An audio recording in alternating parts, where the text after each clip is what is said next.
Hello दोस्तों, रवि जी के express में आप सभी का बहुत बहुत स्वागत है। दोस्तों, आज इस वीडियो के माध्यम से हम देखेंगे जीव विज्ञान का जो चैप्टर है वनस्पति विज्ञान, उसी चैप्टर से टॉपिक का जो नाम है पादप जगत यानी प्लांट किंगडम।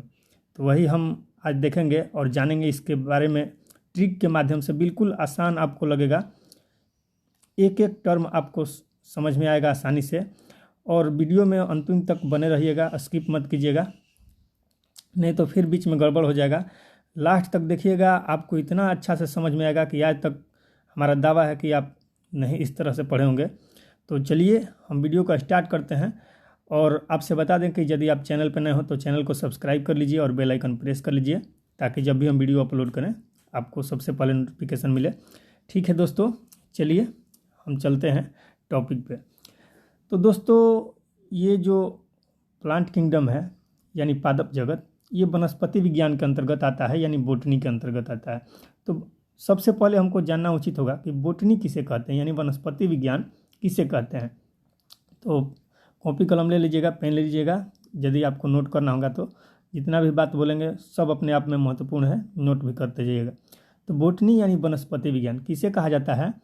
तो देखिए दोस्तों, यानी विज्ञान की वह शाखा, यानी ऐसा विज्ञान की शाखा जिसमें जो पेड़ पौधे होते हैं और उनका क्रियाकलाप होता है उसका अध्ययन किया जाता है, उसको हम लोग वनस्पति विज्ञान कहते हैं। ठीक है, यानी जितने भी पेड़ पौधे हैं जो जो क्रियाकलाप करते हैं उनका स्टडी करना ही क्या कहलाता है, वनस्पति विज्ञान यानी बोटनी कहलाता है।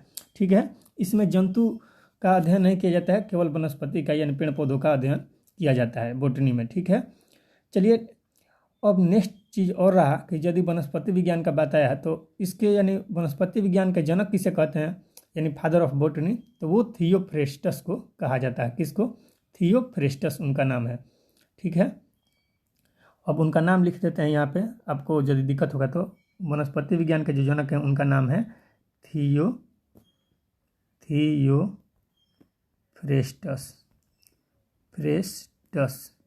ठीक है, यही उनका नाम है। ठीक है, चलिए तो आगे बात कर लेते हैं कि जो वनस्पति जगत यानी प्लांट किंगडम है, इसका वर्गीकरण किया था एक वैज्ञानिक ने, यानी इसको स्पेसिफाई किया था। उनका क्या नाम था? तो उनका एकलर नाम था। क्या नाम था उनका? उनका नाम था एकलर। क्या नाम था? एकलर। ठीक है, और इन्होंने कब इसका वर्गीकरण किया था? तो 1883 ईस्वी में। कब किया था? 1883 ईस्वी में। ठीक है, जब से नियमित जनगणना शुरू हुआ, वो कब हुआ था? 1881 में कि 1981 में? कमेंट करके बताइएगा। तो वो 1881 में स्टार्ट हुआ था। ठीक है, और 1882 में क्या हुआ था? नियमित 1882 में क्या हुआ था? स्थानीय स्वशासन का अपनाया गया था 1882 में। ठीक है, तो चलिए देख लेते हैं, टॉपिक से भटकना नहीं है, दूसरे टॉपिक में नहीं जाना है, हमको यहाँ पे बात कर लेना है। ठीक है, अब देखिए बात कर लेते हैं, तो बात कर लेते हैं इस डायग्राम का। जो आप डायग्राम देख रहे हैं, ये डायग्राम क्या है तो इसके बारे में जान लेते हैं। इसको ज़रा स्लाइड करते हैं, एक बार देख लीजिए पूरा इसको। कुछ इस प्रकार का ये पूरा डायग्राम है। तो इस डायग्राम से ही आपका सारा ये प्लांट किंगडम ख़त्म कराने वाले हैं हम। और ये डायग्राम आपके दिमाग में इस तरह हम बैठाएंगे कि कभी आप इसको भूलिएगा नहीं। ठीक है, तो चलिए हम बार बार बोल रहे हैं कि स्किप मत कीजिएगा, एक एक लाइन इम्पोर्टेंट होने वाला है।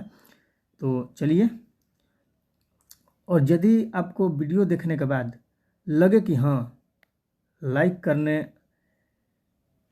के लिए आपको लगता है कि करना चाहिए, तभी लाइक कीजिएगा, अन्यथा नहीं कीजिएगा। ठीक है, चलिए देख लेते हैं।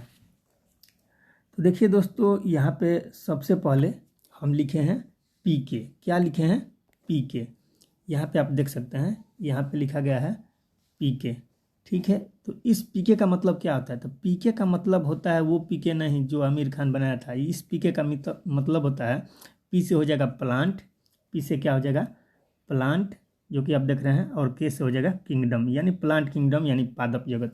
तो पादप जगत यानी पीके के कितने लड़के थे? पीके के 2 लड़के थे। पीके के कितने लड़के थे? 2 लड़के थे। अब हम फुल फॉर्म नहीं बताएंगे केवल एक बार इसको स्लाइड को हम बता दे रहे हैं कि कैसे कैसे होगा, उसके बाद हम फुल फॉर्म बताते जाएंगे, ठीक है। तो याद रखिएगा, पीके के कितने लड़के थे? 2 लड़के थे। उनका क्या नाम था? सीपी। सी और पी। सी क्या करता था? ये हमेशा क्राई करता था। ये क्या करता था? हमेशा रोते रहता था, क्राई करता था, ठीक है। और ये पी क्या करता था? ये क्राई नहीं करता था, खेलते दौड़ते रहता था, यानी फानता वगैरह था। क्या करता था? फानता था, ठीक है। तो अब देखिए, तो ये सीपी हो गए, पीके के 2 लड़के। अब क्राई से आपको याद आ जाएगा क्रिप्टो गेम, अब पी से फानता था यानी फैनरो गेम, ठीक है। तो चलिए आगे देख लेते हैं। तो पीके के कितने लड़के थे? 2 लड़के थे, सी और पी। तो अब देखिए, ये जो सीपी थे, ये 2 भाई थे, ठीक है। सीपी क्या थे? 2 भाई थे। तो इन सीपी में से दोनों का भी शादी हुआ, तो सी के कितने लड़के हुए? सी के 3 लड़के हुए, ठीक है। और पी के 2 लड़के हुए। पहले पीके था, पीके के 2 बच्चे सी और पी, सी के भी 3 बच्चे, ठीक है, और पी के 2 बच्चे, ठीक है। तो देखिए, और एक यहाँ पे ट्रिक रखिए याद, जो इधर वाला होगा लेफ्ट साइड वाला, इसका 3-3 चलेगा। इधर वाला जो राइट साइड वाला होगा, इसका 2 चलेगा। देखिए पी के लड़के कितने हुए? 2, और सी के लड़के हुए 3। अब देखिए इस सी के कौन कौन लड़के थे? तो सी के जो लड़के थे उनका तबीयत बिगड़ जाता था। तबीयत से आ जाएगा TBT, तबीयत, TBT, तबीयत, ऐसे याद रख सकते हैं। तो सी के लड़के का तबीयत खराब रहता था, TBT, यानी तीनों लड़के का नाम था TBT, ठीक है। उसी तरह पी यानी जो फानता था, ये तो क्राई करता था ना, रोते रहता था, तो इसका लड़का का भी क्या होगा? तबीयत खराब ही रहेगा, असर तो पड़ेगा। अब देखिए ये फानता था, ठीक है। तो फानता था, तो इसके 2 लड़के थे और दोनों बाप पे ही जाएंगे। तो एक क्या करता था? अंग बनाने में जो अंग होता था, अपना प्रदर्शन करता था। और दूसरा होता था, तो ये क्या करता था? जिम जाता था। ये क्या करता था? जिम जाता था। तो जी से हो जाएगा जिम, और ये ए से हो जाएगा अंग, यानी ये अंग का प्रदर्शन ही करता था और ये जिम जाता था, ठीक है। क्यों? क्योंकि इसका बाप फानता था, तो ये भी तो जाएंगे। वैसे इसका बाप क्राई करता था, यानी क्रिप्टो गेम, फानता था यानी फैनरो गेम। तो इसके लड़के हो जाएंगे TBT, यानी तबीयत खराब, ठीक है। इसका एक अंग प्रदर्शनी करेगा और एक जिम जाएगा, इस तरह से। अब चलिए आगे देखते हैं। अब आगे देखते हैं तो देखिए, जो पीके के लड़के थे कितने? 2 थे, सी और पी थे, ठीक है।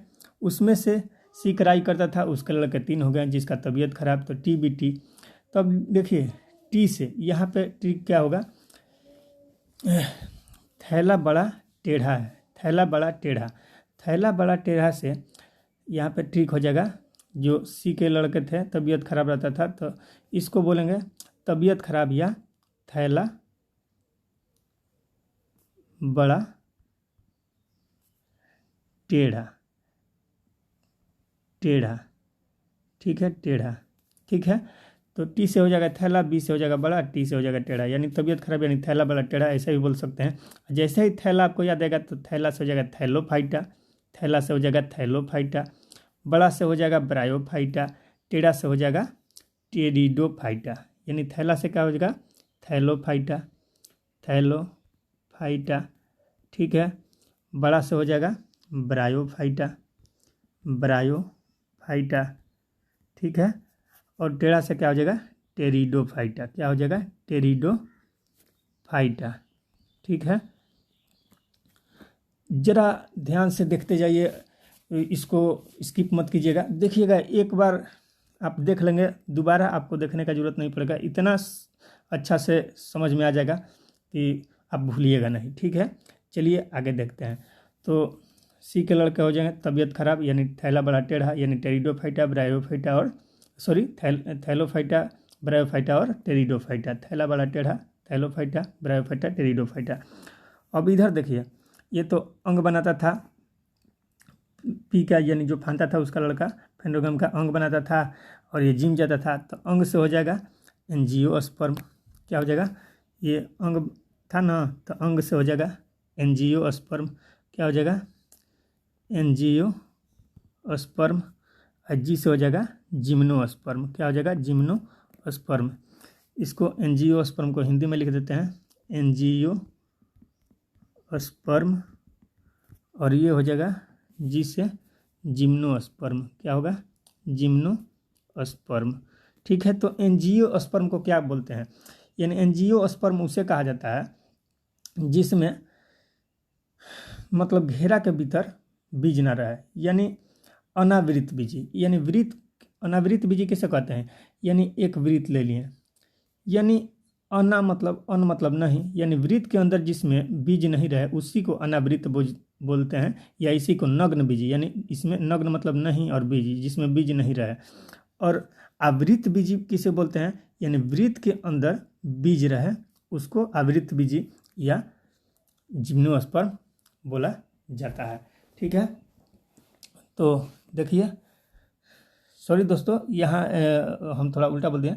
एंजियोस्पर्म यानी इसको बोलते हैं आवृत बीजी, जिम्नोस्पर्म मतलब नग्न बीजी यानी अनावृत बीजी। ठीक है, थोड़ा सा बोलने में मिस्टेक हो गया, इसके लिए सॉरी। तो आपका कॉन्सेप्ट नहीं गड़बड़ाना चाहिए, फिर से इसको मिटा के हम फिर से बता देते हैं, नोट कर लीजिएगा। देखिए, एंजियोस्पर्म मतलब क्या होता है? एंजियोस्पर्म जो होता है ये होता है आवृत बीजी, यानी ये होता है आवृत बीजी। ठीक है, इसी को बोलते हैं एंजियोस्पर्म।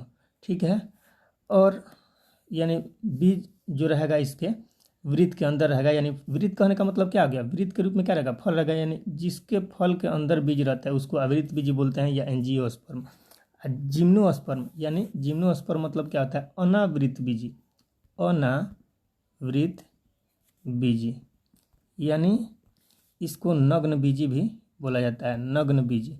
ठीक है, यानी जिसमें बीज नहीं हो या वृत्त के अंदर बीज नहीं हो, यानी फल के अंदर बीज नहीं हो, उसको जिम्नोस्पर्म बोला जाता है। तो इतना तो आप समझ गए होंगे, आशा करते हैं कि चलिए हम आगे देख लेते हैं। अब देखिए, जो इसमें सी के लड़के थे जिनका तबीयत खराब था, थैला बड़ा टेढ़ा, तो इनमें से जो थैला था यानी थैलोफाइटा था, इसके भी 3 लड़के, तो वो कौन कौन हो जाएंगे? AFB। ठीक है, AFB। अब देखिए, अब AFB ये क्या हो जाएगा? जो मान लीजिए थैला तबीयत खराब था, इसमें जो थैला था यानी थैलोफाइटा, तो इसका जो लड़के थे उनका क्या नाम था? एयरफोर्स बॉर्डर पे, एयरफोर्स बॉर्डर पे, यानी AFB एयरफोर्स बॉर्डर पे। तो ए से क्या हो जाएगा? एल्गाई, ए से क्या हो जाएगा? एल्गाई, ए से हो जाएगा एल्गाई, एफ से होगा फंगी, और बी से हो जाएगा बैक्टीरिया। यानी एल्गाई मतलब होता है शैवाल, फंगी मतलब होता है कवक, बैक्टीरिया मतलब जीवाणु। यानी जो थैलोफाइटा होता है उसमें कौन कौन से पौधे आते हैं? शैवाल भी आते हैं, फंगी यानी कवक भी आते हैं, और बैक्टीरिया यानी जीवाणु भी आते हैं। ठीक है, तो शैवाल कब आता है? तो शैवाल के अध्ययन को क्या कहते हैं? तो शैवाल के अध्ययन को क्या कहते हैं? एल्गियोलॉजी। ठीक है, या फाइकोलॉजी बोला जाता है। उसी तरह कवक के अध्ययन को माइकोलॉजी बोला जाता है। ठीक है, ये भी ध्यान रखिएगा। और बैक्टीरिया के अध्ययन को यानी जीवाणु के अध्ययन को बैक्टीरियोलॉजी बोला जाता है, ये भी ध्यान रख लीजिएगा। चलिए नेक्स्ट देख लेते हैं। तो अब देखिए, इधर जो था एंजियोस्पर्म और जिम्नोस्पर्म थे। एंजियोस्पर्म के भी 2 लड़के। अब देखिए, ये अंग बनाता था यानी अंग का प्रदर्शनी करता था। तो टीवी वाला क्या किए? इसका अंग प्रदर्शनी देख के खुश हुए और इसको मॉडलिंग के लिए जो मॉडलिंग करता था उसका MD बना दिए, यानी मैनेजिंग डायरेक्टर बना दिए। तो ऐसे भी याद रख सकते हैं, यानी अंग प्रदर्शनी वाला के एंजियोस्पर्म के कितने लड़के? MD बना दिया गया इसको, एक था M और एक था D। तो अब देखिए, इसमें M और D, तो M से क्या होता है? M से होता है मोनोकट। M से क्या होता है? मोनोकट। और D से होता है डाइकट। ठीक है, यानी मोनोकट मतलब होता है एक बीजी, और डाइकट मतलब होता है द्विबीजी। यानी जिसके फल के अंदर एक बीज हो उसको एक बीजी बोला जाता है, जिसके फल के अंदर एक से अधिक बीज हो उसको द्विबीजी बोला जाता है। ठीक है, चलिए देख लेते हैं आगे। अर्थात आप मोनोकट और डाइकट के बारे में समझ गए होंगे कि एक बीजी में एक बीज, द्विबीजी में 2 बीज पाए जाते हैं। तो अब देखिए, जो M और D था ये भी 2 भाई थे। तो M के भी 3 लड़के, और तीनों लड़के क्या करते थे? ये तीनों लड़के खाना बनाते थे तो LPG पे ही बनाते थे, लिक्विड पेट्रोलियम गैस पे। ठीक है, तो लिक्विड पेट्रोलियम गैस कौन बनाता था? M बनाता था। ठीक है, जो मोनोकोट था, एक बीजी जो था, ठीक है, वो एलपीजी का इस्तेमाल करता था। तो एल से हो जाएगा, क्या होगा इसको भी देख लेते हैं। एल से यानी इसके अंदर कौन कौन से आएंगे मोनोकोट में। एल से आ जाएगा लिली एसी, लिली एसी, ठीक है, लिली एसी जो कुल का पौधा होता है मोनोकोट में ही आता है। पी से हो जाएगा पाल्मी, पी से हो जाएगा पाल्मी, और जी से हो जाएगा, जी से क्या हो जाएगा, जी से हो जाएगा ग्रेमिनेसी, जी से हो जाएगा ग्रेमिनेसी, ठीक है।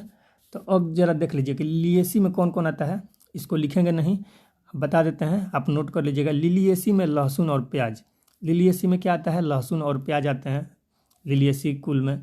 पालमी में क्या आ जाता है, पालमी में जितना भी होता है सुपारी, ताड़, नारियल, खजूर, ये सब पालमी ग्रुप में आ जाते हैं। और ग्रेमिनेसी में क्या क्या आता है, तो ग्रेमिनेसी में गेहूं आता है, मक्का आता है, बांस, गन्ना, चावल, ज्वार, बाजरा, जौ, जई इत्यादि, यानी जो अन्न वाले फसल होते हैं। और एक्स्ट्रा में याद रख लीजिएगा गन्ना, ये कायिक फसल के अंतर्गत आता है। तो ये सब भी गेहूँ, चावल, बाजरा, जौ, जई जितने इत्यादि हैं, ये सब काची में आते हैं, ग्रेमिनेसी में आते हैं, ठीक है, ध्यान रखिएगा। ज्वार, बाजरा, मक्का, मकई, ठीक है। तो ये तीनों हो गया एलपीजी में। लिलिएसी में लहसुन प्याज, पालमी में हो जाएगा लंबा लंबा जो पेड़ होता है, ताड़, खजूर, ये सब, सुपारी, ये सब हो जाएगा। ग्रेमिनेसी में गेहूँ, चावल, ये सब हो जाएगा, ज्वार, बाजरा, जौ, जई, ठीक है। और साथ में याद रख लीजिएगा गन्ना और बांस, ठीक है। अब देखते हैं इधर डाइकोट में यानी द्विबीजी में। तो द्विबीजी में क्या हो जाएगा, देखिए इसका ट्रिक क्या है, इसमें तो एम में हो जाएगा, एलपीजी का इस्तेमाल करता था। इसमें देखिए क्या है, इसका बड़ा ट्रिक होगा डाइकोट में, यानी आर के और एस आर के दो नाम है इसमें, यानी आर के और एस आर के, ये दो थे। आर के मतलब रणबीर कपूर, एस आर के मतलब शाहरुख खान, ठीक है। यानी रणबीर कपूर और शाहरुख खान, आर के और एस आर के, किस चीज़ का, एमएलसी का चुनाव लड़ने वाले थे, चुनाव लड़ेंगे या चुनाव लड़ेंगे, ठीक है, लड़ने वाले थे या लड़ेंगे, ठीक है। तो आर के यानी रणबीर कपूर और शाहरुख खान यानी एस आर के, दोनों क्या करेंगे, एमएलसी का चुनाव लड़ेंगे। तो नीचे में देख लीजिए एमएलसी, यहाँ पे है एमएलसी, तो एमएलसी का चुनाव लड़ेंगे कौन कौन, रणबीर कपूर और शाहरुख खान, एमएलसी का चुनाव लड़ेंगे, एमएलसी का चुनाव लड़ेंगे। ये किस में, डाइकोट में है, किस में है, डाइकोट में, ठीक है, यानी द्विबीजी में, ठीक है। आर के और एस आर के, एमएलसी। और मोनोकोट में क्या था, एलपीजी का इस्तेमाल करता था, यानी लिलिएसी, पाल्मी और ग्रेमिनेसी। तो अब देखिए आर से इसमें क्या हो जाएगा, आर से हो जाएगा रूटेसी, ठीक है, आर से क्या होगा, रूटेसी। के से हो जाएगा, आर से हो जाएगा रूटेसी, रूटेसी। के से हो जाएगा कुकुरबिटेसी, कुकुरबिटेसी, ठीक है। एस से हो जाएगा, एस से क्या होगा, सोलेनेसी, सोलेनेसी। आर से फिर हो जाएगा, यहाँ पे क्या हो जाएगा, आर से हो जाएगा रोजेसी, रोजेसी। और फिर एक के बच रहा है, यानी इससे हो जाएगा रोजेसी हो गया, ये इस के से हो जाएगा क्रूसीफेरा, यानी क्रूसीफेरा। लास्ट में बचा एमएलसी, तो एम से हो गया मालवेसी, मालवेसी, ठीक है। एल से हो गया लेग्यूमिनेसी, एल से हो गया लेग्यूमिनेसी। और सी जो बच गया, इस सी से कंपोजिट हो जाएगा, क्या हो जाएगा, कंपोजिट, ठीक है। तो अब देखिए रूटेसी का पहले देख लेते हैं कि रूटेसी में क्या आता है।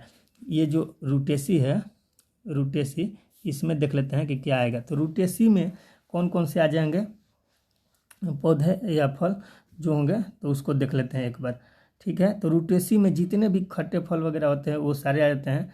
तो देख लीजिए एक बार, उनका नाम नींबू हो गया, चकोतरा हो गया, संतरा, मौसमी, बेल, ये सब रूटेसी में। तो कौन कौन, एक बार फिर से नोट कर लीजिए, नींबू, चकोतरा, संतरा, मौसमी और बेल, ये सब रूटेसी में। उसके बाद कुकुरबिटेसी की बात करते हैं। तो कुकुरबिटेसी में कौन कौन आ जाएगा, जितना भी सारा सब्जी है ओलर पलर कर फड़ता है नीचे ज़मीन पर, उसको कुकुरबिटेसी में रखते हैं। जैसे तरबूजा हो गया, खरबूजा हो गया, टिंडा हो गया, कद्दू हो गया, लौकी हो गया, खीरा हो गया, ककड़ी हो गया, परवल हो गया, चिचिंडा हो गया, करेला हो गया, ये सब जितने भी हैं नीचे धरती पर पलर पलर कर पलर पलर कर फरते हैं ना, तो इसको कुकुरबिटेसी में रखा जाता है। ठीक है, अब देखिए यहाँ पर एस आर के में एस है, यानी एस से सोलेनेसी। तो सोलेनेसी में आलू का चोखा, जितना भी चोखा में इस्तेमाल होता है जो जो सब्जी, वो सब सोलेनेसी में आता है। तो सोलेनेसी में कौन कौन आ जाएगा? आलू, मिर्चा, बैगन, टमाटर। आलू, मिर्चा, बैगन, टमाटर का चोखा बनाते हैं ना, तो ये सारा चारों का चारों याद रखिए सोलेनेसी में। और साथ में और 3 याद रखिए, वो क्या हो जाएगा? मको हो जाएगा, धतूरा और बेलाडोना। मको, धतूरा और बेलाडोना। ठीक है, तो किस में? सोलेनेसी में। उसके बाद बात करते हैं आर से, यानी ये हो जाएगा रोजेसी। तो रोजेसी में क्या है? रोज है यहाँ पे। तो रोज क्या खाइएगा? रोज सुबह सुबह आप क्या खाइएगा, क्या खाना चाहिएगा? तो स्ट्रॉबेरी, सेव, बादाम, नाशपाती, यानी रोज हर व्यक्ति को खाना चाहिए ये सारे चीज़, जिससे क्या होगा? शरीर के लिए ऊतक निर्माण में भी अच्छा रहेगा और इससे बहुत एनर्जी मिलेगा। तो कौन कौन होगा? स्ट्रॉबेरी, सेव, बादाम और नाशपाती रोज लेना चाहिए, यानी रोजेसी। अब बच गया के, तो इस के से क्या हो जाएगा? क्रूसीफेरा।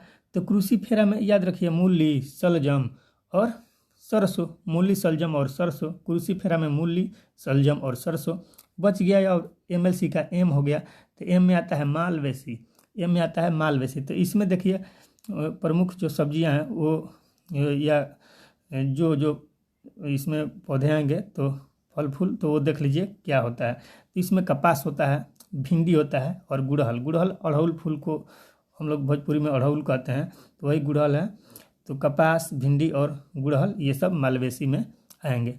अब बच गया एल एक ठो यहाँ पे, तो इसको लेग्यूमिनेसी। लेग्यूमिनेसी में लेग है।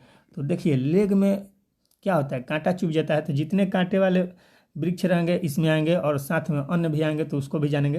तो लेग्यूमिनेसी में देखिए पहले बबूल हो जाएगा, बबूल में भी कांटा रहता है, लेग में गड़ेगा, तो लेग्यूमिनेसी। छुई में भी, छुई मुई का देखे होंगे पौधा, तो छुई मुई में भी कांटा रहता है। ठीक है, उसके बाद आ गया इमली। इमली में भी कांटा रहता है। और साथ में आपको याद रखना है क्या क्या? गुलमोहर, अशोक, कचनार। गुलमोहर, अशोक और कचनार। तो छुई मुई, बबूल, इमली कांटा वाला हो गया, लेग में गड़ेगा, ये लेग्यूमिनेसी। साथ में याद रखना है कत्था, गुलमोहर, अशोक और कचनार। जितना भी सारा दलहनी फसल होता है, यानी दाल वाला फसल, जैसे देखिए ये हम किस में पढ़ रहे हैं? द्विबीजी में पढ़ रहे हैं। देखते हैं कि चना को भी ऊपर का छिलका उतार दिया जाता है तो 2 भाग में बढ़ जाता है, तो यानी 2 बीज, द्विबीजी में वो भी आ गया। मटर हो गया, वो भी आ गया। यानी जितना भी दलहनी फसल होगा सब 2 भाग में बढ़ जाता है, तो द्विबीजी में आएगा। यानी द्विबीजी में वो भी किस कुल में? तो किस में आ जाएगा? ये सब लेग्यूमिनेसी में। ठीक है, अब देखिए लास्ट में एक ठो सी बचा है। तो सी से क्या हो जाएगा? कंपोजिट। तो कंपोजिट में जितने भी सारे फूल होते हैं कंपोजिट में आ जाते हैं। तो कौन कौन हो जाएंगे? सूरजमुखी होगा, भृंगराज हो जाएगा, गेंदा हो जाएगा, कुसुम हो जाएगा, सलाद हो जाएगा, डहेलिया। अब सलाद मतलब खाने वाला सलाद नहीं, सलाद फूल का ही नाम है, पुष्प का ही नाम है। तो कौन कौन पुष्प हो जाएंगे कंपोजिट में? सूरजमुखी, भृंगराज, गेंदा, कुसुम, सलाद, डहेलिया। यानी कंपोजिट में सारे के सारे फूल रहेंगे। जब भी फूल आएगा तो मारिएगा कंपोजिट। ठीक है, तो चलिए आज इतना ही, यानी इसके आगे हम नेक्स्ट पार्ट में लाएंगे आगे का विवरण। आज इतना ही रहने देते हैं। तो एक बार इसको देख लेते हैं फिर से। तो चलिए देख लेते हैं। तो प्लांट किंगडम यानी पादप जगत, इसमें 2 ठो आते हैं। कौन कौन आता है? एक आता है क्रिप्टोगेम और एक आता है फेनरोगेम। ठीक है, एक आता है क्रिप्टोगेम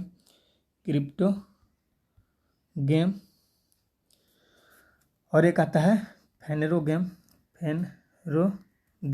क्रिप्टोगेम को हिंदी में क्रिप्टोगेम ही कहा जाता है। ये सी से हो गया क्रिप्टोगेम। फेनरोगेम यानी पी से हो गया, तो सीपी ये ट्रिक बताए थे। फेनरोगेम यानी देखिए क्रिप्टोगेम मतलब होता है, क्रिप्टोगेम भी कह सकते हैं, या इसको क्या कह सकते हैं? अपुष्पविद, यानी वैसे पौधे जिसमें पुष्प वगैरह, फल फूल, बीज वगैरह ना हो, उसको अपुष्पित भी कहते हैं। और देखिए ये फेनरोगेम मतलब पुष्पोद्भिद होता है। क्या होता है? पुष्पोद्भिद, यानी जिसमें फल फूल, पुष्प वगैरह, बीज वगैरह पूरी तरह से हो, उसको पुष्पोद्भिद बोला जाता है। वैसे पौधे जिनमें फल फूल, पुष्प वगैरह पाए जाते हैं उसको पुष्पोद्भिद यानी फेनरोगेम कहते हैं, यानी पी के अंतर्गत आएगा। और सी यानी क्रिप्टोगेम के अंतर्गत जितने भी ये क्राई कहेगा, क्राई करता है, तो कहाँ से इसमें पुष्प वगैरह लगेगा? नहीं लगेगा, ये तो अपने क्राई करता है, इसके बच्चों का भी तबीयत खराब रहता है। ठीक है, तो क्रिप्टो गेम में अपुष्पित रहेगा। चलिए अब आगे देख लेते हैं। अब देखिए क्रिप्टो गेम में 3 भाग आते हैं। पूछ लेता है कि इनमें से कौन सा क्रिप्टो गेम का भाग नहीं है, तो थैलोफाइटा, ब्रायोफाइटा, टेरिडोफाइटा इसका भाग है। एंजियोस्पर्म, जिम्नोस्पर्म इसका भाग नहीं है। तो एग्जाम में अक्सर ये क्वेश्चन पूछ लेता है, तो याद रखिएगा।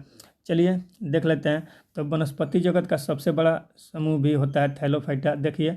और सबसे ज़्यादा प्रजाति किस में पाया जाता है, तो वो ब्रायोफाइटा में पाया जाता है। और ब्रायोफाइटा में लगभग 25,000 प्रजाति पाई जाती है, यह भी ध्यान रखिएगा।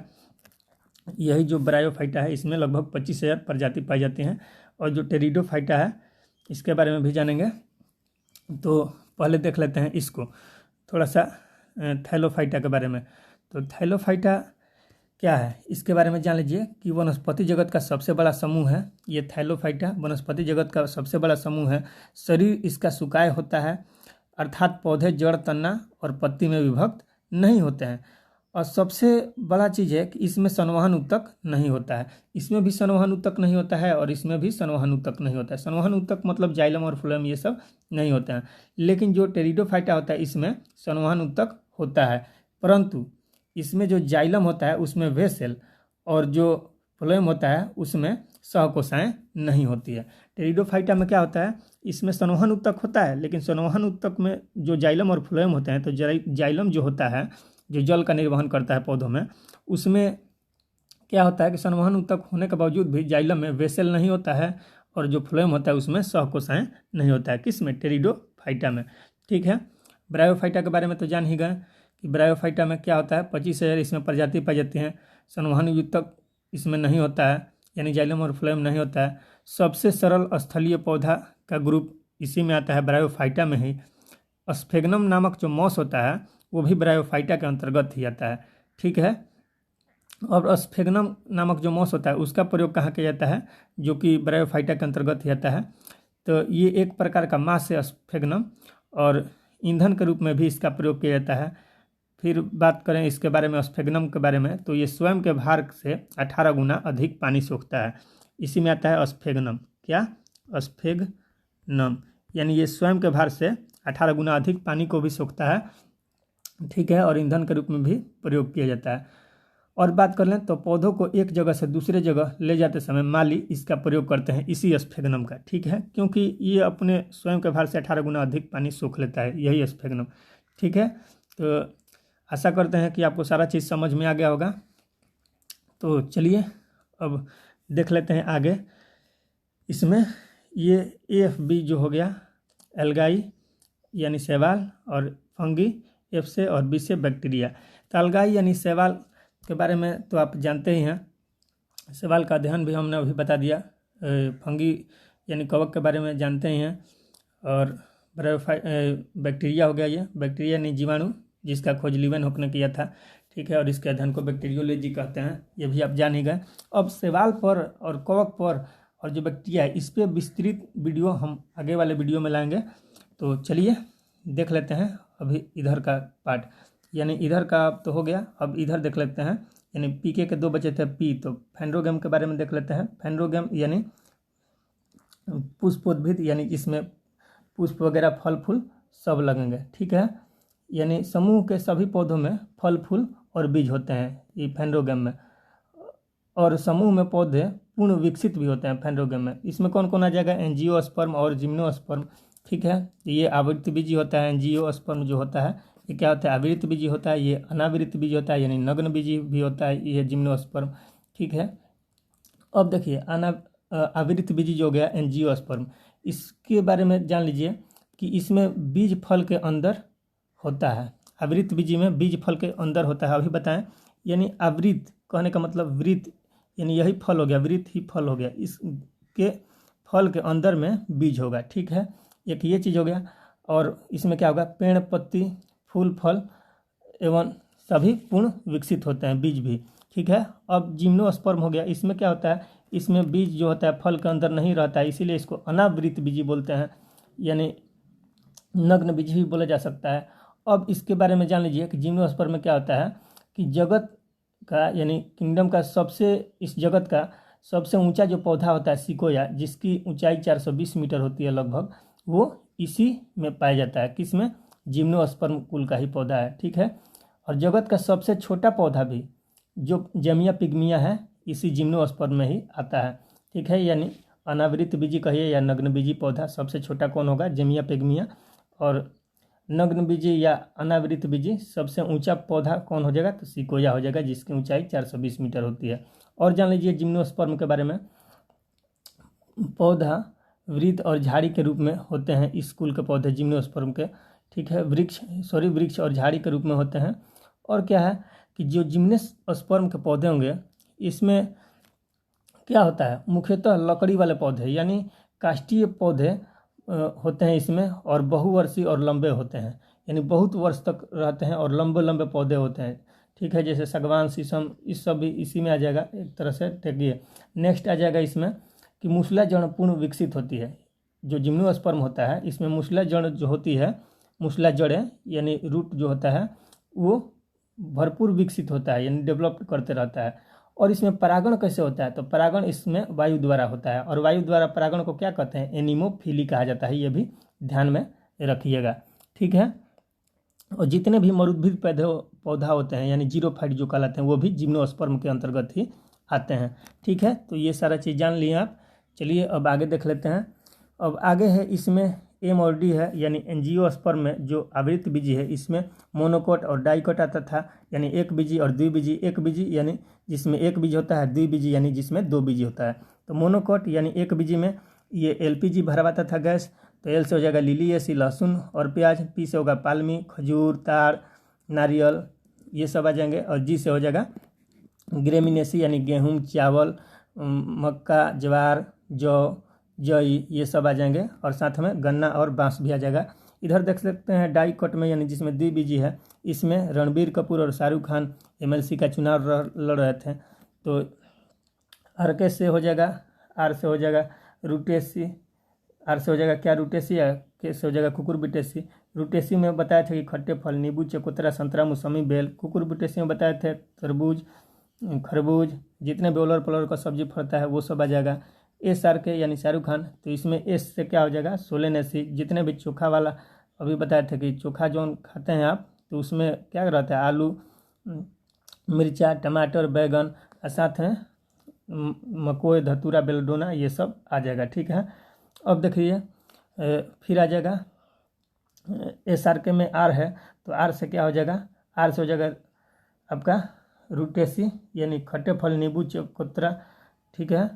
ये सब सॉरी, ये तो बता दिए थे ऊपर में ही। आर से एक हो जाएगा, दो ठो आर से है, तो एक आर से तो नींबू, चकोतरा, ये सब बता देते हैं। दूसरे आर से हो जाएगा रोजेसी, यानी जो रोज़ फल हम लोग खाते हैं उसको रोजेसी बोलेंगे। स्ट्रॉबेरी, सेब, बादाम, नाशपाती, सुबह सुबह जो उठ के खाइएगा,